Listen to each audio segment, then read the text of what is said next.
ഒരു കുറച്ച് തവളകൾ ഇങ്ങനെ സഞ്ചരിക്കുകയാണ്. ഒരു ഉദാഹരണം ഉണ്ടത്. ഈ തവളകൾ ഇങ്ങനെ സഞ്ചരിച്ചുകൊണ്ടിരിക്കുമ്പോൾ 2 തവളകൾ എന്ത് ചെയ്യും? ഒരു കിണറ്റോട്ട് വീഴും. ഈ കിണറ്റോട്ട് വീണ് കഴിയുമ്പോൾ പുറമേ നിന്നുള്ള ആളുകളൊക്കെ വിളിച്ച് പറയും, നിങ്ങൾ എത്ര ചാടിയിട്ടും കാര്യമില്ല, നിങ്ങൾ രക്ഷപ്പെടില്ല. ഇവര് രണ്ടുപേരും പരമാവധി ശ്രമിക്കുന്നുണ്ട് ചാടി കയറാൻ വേണ്ടിയിട്ട്. അപ്പോൾ മുകളിൽ നിന്ന് ആളുകൾ പറയും, എന്തില്ല, നിങ്ങൾ രക്ഷപ്പെടില്ല, നിങ്ങളുടെ കാര്യം തീർന്ന് എന്ന് പറയും. പക്ഷെ ഒരു തവള എന്ത് ചെയ്യുന്നുണ്ട്? ഇത് കേൾക്കാത്ത മട്ടിൽ ഇങ്ങനെ ശ്രമിച്ചുകൊണ്ടിരിക്കുകയാണ്, കണ്ടിന്യൂസ് ആയിട്ട് ശ്രമിച്ചുകൊണ്ടിരിക്കുകയാണ്.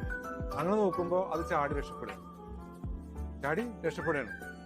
പിന്നെയാണ് അറിയണത് ആ തവളക്ക് എന്തില്ല, ചെവി കേൾക്കാനുള്ള കഴിവില്ല. അതായത് നമ്മുടെ ചുറ്റുവട്ടം നിന്ന് ആളുകൾ പലതും നമ്മൾ പറഞ്ഞെന്ത് ചെയ്യും? പിന്തിരിപ്പിക്കാൻ നോക്കും. അവിടെ നമ്മൾ എന്ത് ചെയ്യണം? കമ്പിളിപ്പുറത്ത് അല്ലെങ്കിൽ ആ തവളയെ പോലെ പൊട്ടനായിട്ട് മാറും. എങ്കിലാണ് നമുക്ക് എന്തൊരു പല കാര്യങ്ങളും ചാടിക്കിടക്കാൻ പറ്റും. Very simple. ഇപ്പൊ നിങ്ങൾ ഓക്കെ അല്ലേ? ഫൈനാൻഷ്യലി എന്തെങ്കിലും പ്രശ്നങ്ങളുണ്ടോ? നിങ്ങൾ മനസ്സിലാക്കാൻ എന്തെങ്കിലും പ്രശ്നങ്ങളുണ്ടോ? ആ ഒരൊറ്റ ക്വസ്റ്റ്യൻ മതി ആ ഒരു കണക്ഷൻ കൂടുതൽ ബിൽഡ് ചെയ്യാൻ വേണ്ടിയിട്ട്. There are lots of house wife literally working night and day for them. ആഗ്രഹിക്കുന്ന ഒരേ സംഭവം ഉണ്ടാവുള്ളൂ, ഉമ്മ ഉണ്ടാക്കിയ ഫുഡ് നല്ല ടേസ്റ്റ് ഉണ്ട് കേട്ടോ, ഉമ്മ നിങ്ങൾ ഇത്ര ഉഷാറാട്ടോ. ഇത് ആഗ്രഹിക്കുന്ന ഒരുപാട് ഉമ്മമാരുണ്ട്. മക്കൾ സ്റ്റഡീസിനെ കാട്ടിൽ ബിസിയാണ്, ഹസ്ബൻഡ് വർക്കിന്റെ കാട്ടിൽ ബിസിയാണ്. ഒന്നും ഇല്ലാണ്ട് ആരും അറിയാണ്ട് ഒരു മൂലക്കിൽ ജീവിക്കുന്ന ഒരു മനുഷ്യനാണ് ഒരു ഉമ്മ എന്ന് പറയുന്നത്.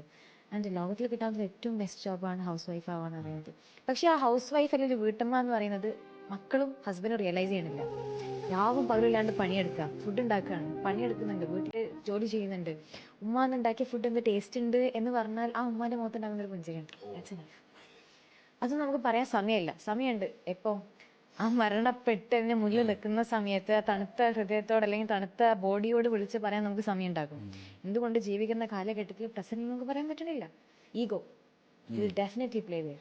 ഞാനിപ്പോൾ അത് പറഞ്ഞാൽ ഇപ്പം എന്താവുക, ഞാൻ ഉമ്മയെ കെട്ടിപ്പിടിച്ച് എന്താണ്ടാവുക, ഉമ്മച്ചാന്നുണ്ടാവും, ഒന്നും ഉണ്ടാകാൻ പോകുന്നില്ല. It's your mother. Give your love. She is craving for that.